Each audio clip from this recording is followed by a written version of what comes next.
Bienvenidos a Divine Savior Church en la ciudad de Doral, en el sur de la Florida. En Divine Savior estamos comprometidos a conectar a las personas con Jesús porque creemos que Jesús cambia vidas. Hacemos esto a través de la adoración semanal en 6 locaciones, conectándonos con la palabra de Dios y con otros, y sirviendo a nuestras comunidades locales. Esperamos que nuestro mensaje sea de bendición para ustedes. Si quieren saber más de nosotros, visiten nuestra página web, divinesaviorchurch.com. Bienvenidos sean todos ustedes de nuevo, si acaba de llegar o si está viendo este servicio desde lejos en algún otro lugar de Doral o del mundo por transmisión en vivo. Bienvenidos. Seguimos con la serie de mensajes sobre la primera carta de Pedro, a un grupo de cristianos en lo que hoy en día es Turquía, primera de Pedro. Y la serie se llama La Esperanza Viva de la Pascua. En octubre, mi esposa y yo fuimos a Israel. Y en Israel fuimos a Jerusalén por varios días. Y fuimos a este lugar, el lugar que ves en la foto. Se llama el Muro Occidental o el Muro de las Lamentaciones. Tiene ese nombre de las Lamentaciones porque judíos de todas partes del mundo van a ese muro a lamentar algo. A lamentar el hecho de que el templo judío ya no exista. De que fuera destruido y que ahora no pueden reconstruirlo porque hay 2 lugares sagrados musulmanes. Ahora, la cúpula de la roca es la cúpula dorada que ven en la foto y también una mosqueta, la mosqueta de Al-Aqsa. Y no pueden reconstruir el templo y lamentan ese hecho. ¿Sabías que Jesús predijo la destrucción del templo en Jerusalén, el templo de los judíos? En Lucas 21 leemos esto. Algunos de sus discípulos comentaban acerca del templo, de cómo estaba adornado con hermosas piedras y con ofrendas dedicadas a Dios. Pero Jesús dijo, en cuanto a todo esto que ven ustedes, llegará el día en que no quedará piedra sobre piedra. Todo será derribado. Ahora bien, cuando vean a Jerusalén rodeada de ejércitos, sepan que su desolación está cerca. ¿Sabes cuándo sucedió esto? ¿Cuándo se cumplieron las palabras? Como 40 años después, en el año 70, para aplastar la rebelión judía contra Roma, el general Tito llegó con sus legiones, derribaron la muralla de Jerusalén, destruyeron el templo y la ciudad y quemaron todo. Y dejó de existir ese templo que el Señor había bendecido por tantos siglos. Por tantos siglos ese templo había sido el símbolo visible de la religión judía. En ese templo todos los días trabajaban sacerdotes y levitas por el pueblo. Y había en el templo un santuario detrás de una cortina muy gruesa donde estaba el arca del pacto, donde moraba el Señor mismo, separado por una cortina porque solo una persona podía entrar en ese cuarto y una vez al año. ¿Quién? El sumo sacerdote. El día de la expiación, él podía entrar, pero solo con un sacrificio por los pecados de la nación. Los judíos no podían acercarse a Dios por su propia cuenta. Necesitaban el sumo sacerdote. Solo podían acercarse al Señor por medio de ese sumo sacerdote. Pero el templo dejó de existir. Y aún antes del año 70, el Señor dijo al mundo que ese templo ya no era necesario. Porque sucedió esto, lo que ven en el dibujo, el Viernes Santo. ¿Qué pasó? Cuando Jesús murió, en el momento de su muerte, ¿qué pasó? Dios mismo rasgó esa cortina gruesa de arriba abajo. ¿Por qué? Para decirnos, este templo ya no es necesario. Ya no hay división entre Dios y los seres humanos. Hay libre acceso ahora a Dios por medio de Jesucristo. Porque Jesucristo, por su sacrificio, quitó la barrera, que es el pecado humano. Y eso cambia todo. Y creó una nueva realidad para los que creen en Jesús. Y de eso habla Pedro en el capítulo 2. Vamos a empezar leyendo el versículo 4. Cristo, dice, es la piedra viva, rechazada por los seres humanos, pero escogida y preciosa ante Dios. Al acercarse a Él, también ustedes, está escribiendo a personas que creían en Jesús, son como piedras vivas con las cuales se está edificando una casa espiritual. De este modo, llegan a ser un sacerdocio santo para ofrecer sacrificios espirituales que Dios acepta por medio de Jesucristo. Ya no se necesita un templo físico, un edificio, porque nosotros somos el templo. Somos la casa espiritual que Dios está creyendo, que Dios está construyendo. Jesús es la piedra viva que nos dio vida. Y ahora nosotros somos piedras vivas que somos parte de esta casa espiritual. No se ve, es invisible, porque es por fe. Pedro está hablando de algo que se llama la Santa Iglesia Cristiana. Confesamos eso en el credo apostólico. Creo en la Santa Iglesia Cristiana, o quizás usted conoció como la Santa Iglesia Católica. Está hablando de esta iglesia. Y no es un edificio, no es una organización como las Naciones Unidas o como una corporación. Es la suma total de todos los que a través de la historia han creído en Jesucristo. Simplemente.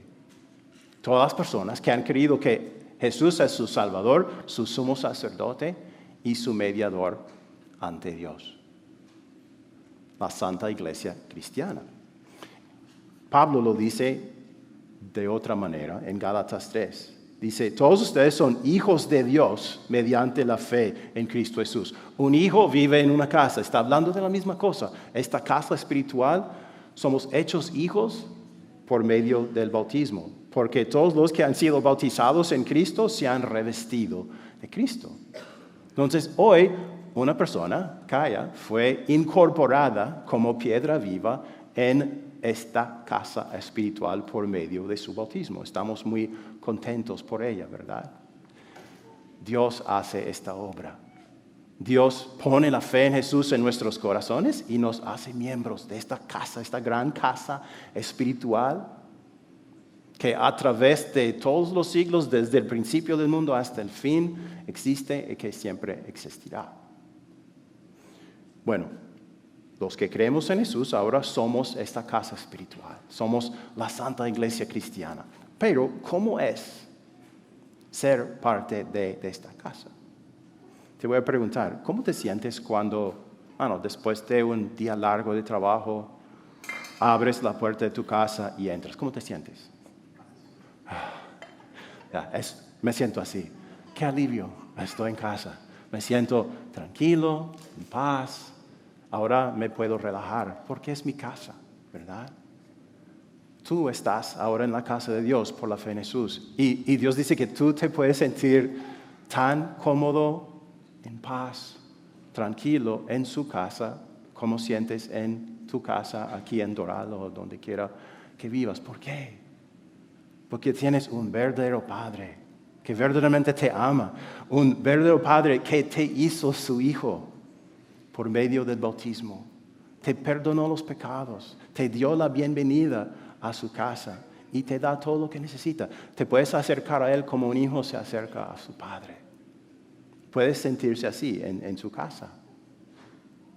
Y tenemos privilegios como miembros de su familia, miembros de su casa, piedras de su casa. Pedro dice, de este modo llegan a ser un sacerdocio santo para ofrecer sacrificios espirituales que Dios acepta por medio de Jesucristo.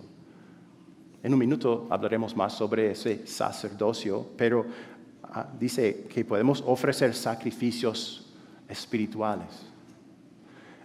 Obviamente no son sacrificios por el pecado. No necesitamos hacer eso, ¿verdad? Porque ¿quién ofreció ese sacrificio? Jesús.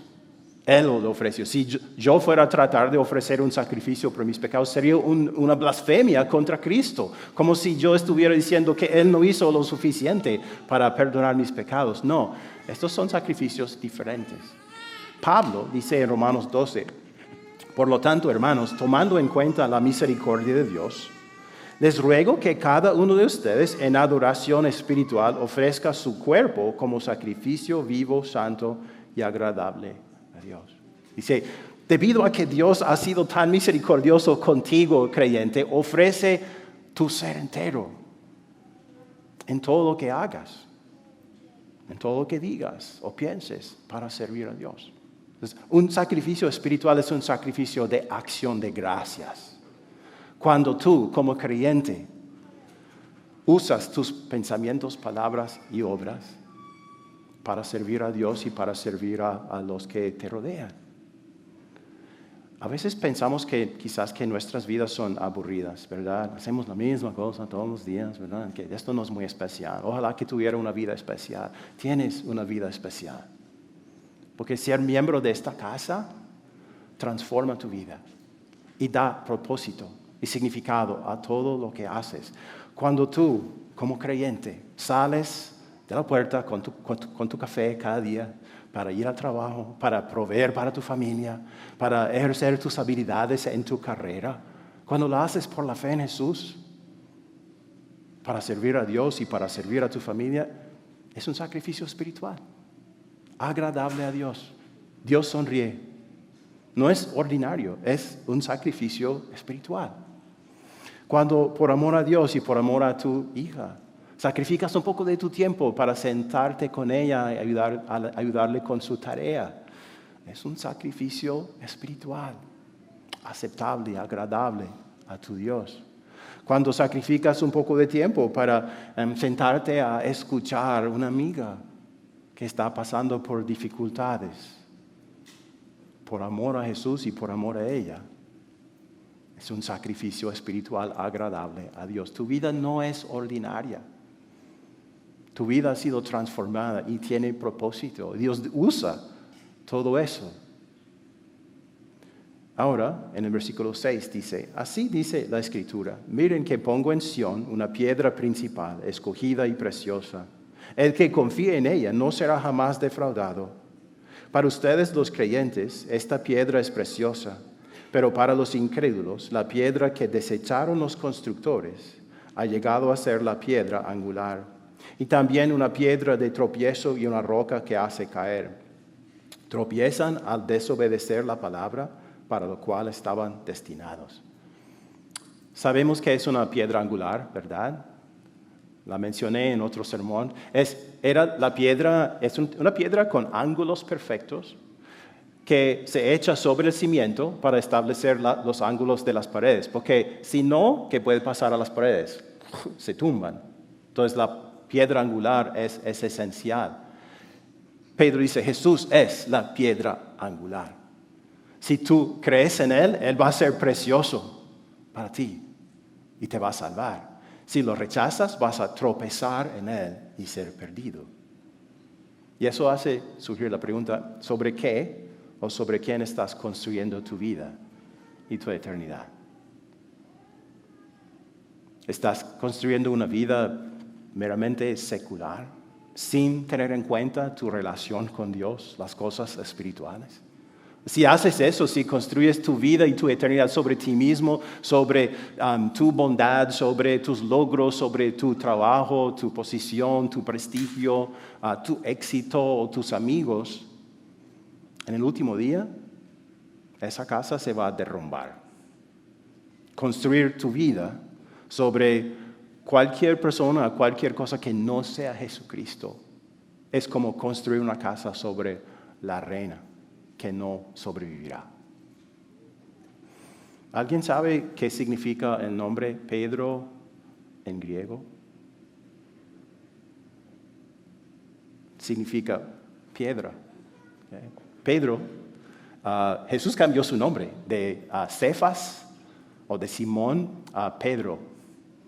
Y está diciéndonos aquí, yo soy una piedra, tú eres una piedra. Dios me dio responsabilidades en su iglesia, una responsabilidad especial, pero la iglesia está construida sobre la piedra grande, sobre la piedra viva que es Jesucristo. Fundamenta tu vida y tu eternidad sobre Él. Él es la única piedra angular. Sabemos esto porque, ¿qué dicen todos estos pasajes? Si confías en Él, no serás defraudado, serás salvo. Si no confías en Él, si lo rechazas, serás perdido. Pedro, la piedra, dice, fundamenta tu vida, tu eternidad sobre la piedra angular, sobre Jesús y no sobre ningún otro. Tú no necesitas nadie sino Jesús para acercarte a Dios. No me necesitas a mí, ni ningún otro ser humano. Y en los próximos versículos Él nos va a decir esto. Dice, pero ustedes son linaje escogido, real sacerdocio, nación santa, pueblo que pertenece a Dios, para que proclamen las obras maravillosas de aquel que los llamó de las tinieblas a su luz admirable. Ustedes antes ni siquiera eran pueblo, pero ahora son pueblo de Dios. Antes no habían recibido misericordia, pero ahora ya la han recibido. Son versículos asombrosos, ¿no? Que nos dice Dios cuánto nos ha dado por medio de Cristo. Dice, ustedes son linaje escogido. Si no te sientes especial, eres especial. ¿Por qué? Porque Dios te amó, a pesar de que no lo merecieras. Te amó, te escogió antes de la creación del mundo para que pertenecieras a Él. Te ha hecho un rey. Vas a reinar para siempre con Cristo en el cielo. Una nación santa somos. Dios nos justificó, nos declaró justos, santos, sin pecado, puros a sus ojos. Cuando nos mira no ve nada malo, no ve nada de pecado, solo la santidad de Jesús. Somos una nación santa, somos sacerdotes. ¿Qué significa eso? Significa que Jesús, al ser nuestro gran sumo sacerdote, Él abrió el camino a Dios y no necesitamos ningún otro, solamente Jesús. Ser sacerdote significa que tú tienes acceso libre y pleno a Dios en todo momento. La cortina se rasgó, se quitó. Tu pecado se quitó. Ahora puedes orar a Dios con plena confianza, directamente a Él, en cualquier momento. Puedes interceder por otras personas y puedes proclamar la palabra de Dios. Vamos a hablar un poco más sobre esto. Y perteneces a Dios. Antes no éramos un pueblo, estábamos perdidos en la oscuridad del pecado, pero Él nos sacó, nos mostró misericordia y nos hizo su casa espiritual. Qué tan bendecidos somos. Pero ahora, ¿cuál es nuestro propósito? Nos lo dice con estas palabras: para que proclamen las obras maravillosas de aquel que los llamó de las tinieblas a su luz admirable. Literalmente para proclamar sus alabanzas. ¿Alguien ha comprado alguna vez un mueble a IKEA? Have you ever bought some furniture at IKEA, right? Y siempre viene con estas instrucciones, con este muñequito que te enseña supuestamente cómo armar el mueble. Si compras un mueble en IKEA, tienes que armarlo, ¿verdad? Y aprendí algo esta semana, de que hay algo que es real que se llama el efecto IKEA. Unos investigadores científicos hicieron unos experimentos y hallaron que las personas, el consumidor, se siente más satisfecho con un producto si él mismo tiene que armarlo.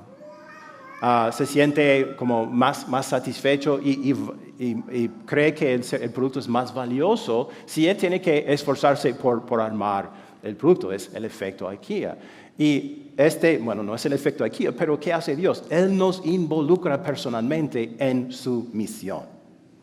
Él se involucró personalmente en su misión de salvarnos, haciéndose hombre, viviendo por nosotros, sufriendo, muriendo y resucitando. Y Él nos involucra a nosotros. Dice, tú puedes ser parte de esta misión, proclamar mis alabanzas al mundo. Ahora, una pregunta: ¿por qué es Dios digno de alabanza? ¿Por qué? ¿Qué características de Dios son dignas de alabanza? Pues todas, ¿verdad? Podríamos decir, Dios es santo, Él sabe todo, está presente en todos los lugares, puede hacer todo, ¿verdad? Cierto que son dignos de alabanza, pero sin una característica sobresaliente de Dios. Esas solamente nos darían miedo y nos darían ganas de escondernos de Él. ¿Cuál es esa característica sobresaliente de Dios que necesitamos? Es su gracia, su amor inmerecido. que nos dice que lo que su santidad exige a nosotros, la perfección, Dios la exigió a su Hijo. De que Él no nos va a condenar, sino que nos perdona. Su gracia es lo que más necesitamos y es la cosa que más merece nuestra alabanza, porque Dios nos salvó, aunque no lo merecíamos. Y dice, tú puedes decir eso. Tú eres un sacerdote que puede comunicar esa verdad a otras personas. Si una persona dice, no, yo prefiero el pecado, prefiero seguir en mi pecado, tendrías que decirle, entonces no hay perdón para ti. Pero si una persona dice, necesito el perdón, por favor ayúdame. Si alguien tiene hambre por el perdón, puedes decirle, sí, hay perdón para ti. No porque yo lo diga, sino porque Dios lo dice. Por eso Jesús murió. El apóstol Juan dijo, si confesamos nuestros pecados, Él es fiel y justo para perdonarnos y purificarnos de toda maldad. Estás perdonado. Y un pastor no tiene que decirlo. Tú lo puedes decir a cualquier persona. Así participamos en esta misión, proclamamos sus alabanzas. Pero hay otra manera, para terminar, que Pedro menciona. La semana pasada dije en el sermón, sé la persona que Dios dice que eres. Es lo que Pedro nos dijo, ¿verdad? ¿Quién eres? Un hijo escogido, perdonado de Dios, que va a vivir con Él para siempre. Es lo que Él dice que eres. Ahora, yo quiero ser esa persona. ¿Tú quieres ser esa persona? ¿Sí? En la actualidad, en nuestras vidas, queremos ser esa persona. Por eso, para terminar, Pedro dice esto. Estas son cosas que si nos deshacemos de ellas, vamos a poder proclamar sus alabanzas más efectivamente entre nosotros, las otras piedras vivas con las que vivimos. Él dice, por lo tanto, abandonado toda maldad, todo engaño, hipocresía, envidias y toda calumnia, deseen con ansias la leche pura de la palabra, como niños recién nacidos. Así, por medio de ella, crecerán en su salvación, ahora que han probado lo bueno que es el Señor. No somos piedras muertas, somos piedras vivas que podemos crecer, podemos madurar en nuestra fe. Y cada día con el poder del Señor podemos ser las personas que Dios dice que somos. Podemos actuar como personas que han sido traídos de la oscuridad a la luz. Por su poder podemos decir, en vez de deleitarme en tu sufrimiento o en tus fracasos, voy a deleitarme en ayudarte, en orar por ti. No tener malicia, sino compasión de ti. En vez de usar mis palabras para engañar, para recibir lo que yo quiera, quiero ser como mi Padre y decir la verdad. No voy a ponerme una máscara para esconder mi verdadera identidad o para esconder mis intenciones delante de ti, sino ser una persona auténtica para que tú sepas quién soy, incluyendo mis debilidades, para que yo pueda ayudarte a ti, para que tú puedas ayudarme a mí. No voy a usar mis palabras para dañarte, calumniarte, sino para edificarte. Porque cuando Dios habla, siempre habla con un propósito sano y bueno. Yo quiero ser así. ¿Tú también? No soy así a veces. ¿Tú? Tampoco. Fallamos en vivir a la altura de lo que Dios dice que somos. Por eso necesitamos saborear otra vez la dulzura del Señor en el Evangelio. El Evangelio, esa buena noticia, nunca nos deja con un sabor amargo en la boca. Nunca nos dice, lo que tú hiciste está fuera del perdón de Dios. Nunca. Siempre nos dice, no importa lo que hayas hecho, hay perdón para ti, porque Cristo murió por ti. Eso es dulzura, es el Evangelio. Y es el mensaje que debemos predicarnos a nosotros mismos, para que podamos proclamarlo a nuestra comunidad, para que alaben al Señor. ¿Y dónde encontramos este mensaje? En la palabra. Me encanta este versículo. Ustedes que son padres saben que cuando un niño nace, ¿qué quiere? Leche. ¿Cada cuánto? Cada 2 horas, ¿verdad? Cuando saborea la leche de su mamá, no hay otra cosa que quiera. ¿Y qué hace esa leche? Lo hace crecer. La palabra de Dios nos hará crecer en nuestra esperanza, siempre confiando en que Jesús es nuestra piedra angular. Nosotros somos piedras vivas, de que somos personas perdonadas y que cada día Dios nos ayudará a ser cimentados más y más con nuestras habilidades diferentes para servirnos unos a otros y servir a Él ofreciendo sacrificios espirituales. Levante la mano si es la primera vez que ha venido a nuestro templo nuevo. Anybody here for the first time in our new? Okay, gracias. Este centro de adoración y ministerio es lindo, ¿no? Hermoso. Y tenemos 5 meses usándolo. Ha sido una gran bendición para nuestro ministerio. Pero aun si este edificio nos fuera quitado, ¿seríamos la iglesia? Sí. Tenemos todo lo que necesitamos. Tenemos el Espíritu Santo en el corazón, tenemos fe en Jesucristo, tenemos su palabra y sus sacramentos y podríamos seguir proclamando las alabanzas de Dios a nuestra comunidad. Porque la iglesia no es un edificio, no es una organización, es una casa espiritual construida por Dios, piedras vivas sobre la piedra viva, la piedra angular, Jesús. Y esta casa, ¿cuánto dura? Para siempre. Nunca será destruida, nunca será derrumbada. Y esa es nuestra esperanza viva. Amén.